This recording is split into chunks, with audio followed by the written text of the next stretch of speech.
जैसे ही गौरैया अपने बच्चे और अपने साथी लाल चिड़े के साथ वहां से उड़ गई, कौवा बस चुपचाप उन्हें जाता हुआ देखता रह गया। उसके पंख ढीले पड़ गए थे और आंखों में पछतावे की नमी भर आई थी।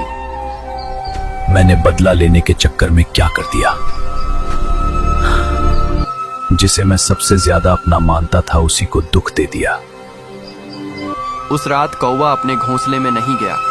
वह उसी पेड़ के नीचे बैठा रहा जहां कभी वह और गौरैया साथ बैठकर घंटों बातें किया करते थे।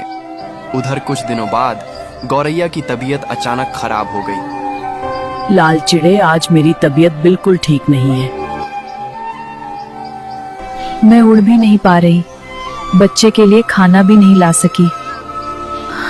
अरे गौरैया, तुम इतनी परेशान क्यों हो रही हो? तुम आराम करो, मैं हूं ना। लेकिन मेरा बच्चा सुबह से भूखा है, उसकी रोने की आवाज सुनकर दिल टूट जाता है। तुम बिल्कुल चिंता मत करो, मैं अभी जाता हूं और ढेर सारा खाना लेकर आता हूं। तुम्हारे बच्चे के लिए भी और तुम्हारे लिए भी। सच में तुम हमारे लिए इतना करोगे? प्यार में इतना या कम नहीं होता गौरैया, तुम बस ठीक हो जाओ, बाकी सब मैं संभाल लूंगा। भगवान करे तुम्हें कुछ ना हो, जल्दी वापस आना। मैं अभी आता हूं, तुम बस हिम्मत रखो। इतना कहकर लाल चिड़ा जंगल की तरफ उड़ गया। खाना ढूंढते ढूंढते वह जंगल के उसी हिस्से में पहुंच गया जहां उसकी पहली मुलाकात गौरैया से हुई थी। अचानक उसे किसी के कराहने की आवाज सुनाई दी। लाल चिड़ा घबराकर उस दिशा में बढ़ा। जब वह पास पहुंचा तो उसने देखा कि एक बूढ़ा लाल चिड़ा घायल हालत में जमीन पर पड़ा था। उसके पंखों से खून निकल रहा था। आप कौन हैं? आप कौन हैं? तू मेरा बेटा है। कई साल पहले जब तुम, मैं और तुम्हारी माँ साथ में खाना ढूंढने निकले थे, तभी शिकारियों ने हम पर हमला कर दिया था। तुम्हारी माँ घायल हो गई थी। उस अफरा तफरी में तुम जंगल में कहीं गुम हो गए थे।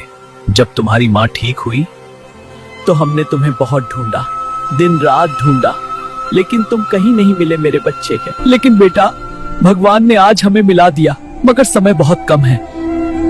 तेरी माँ और तेरे भाई बहन बहुत बड़ी मुसीबत में हैं। क्या हुआ उन्हें? कुछ देर पहले शिकारी आए थे, उन्होंने पूरे परिवार को पकड़ लिया। मैंने उन्हें बचाने की बहुत कोशिश की, लेकिन मैं अकेला था और वो बहुत ताकतवर थे। ये सुनते ही लाल चिड़ा सन्न रह गया। हे भगवान, ये कैसा इम्तिहान है? एक तरफ बीमार पत्नी गौरैया, एक तरफ उसकी बीमार पत्नी और छोटा बच्चा था और दूसरी तरफ उसका असली परिवार। तभी पीछे से एक आवाज आई। अगर दिल साफ हो तो रास्ता खुद बन जाता है।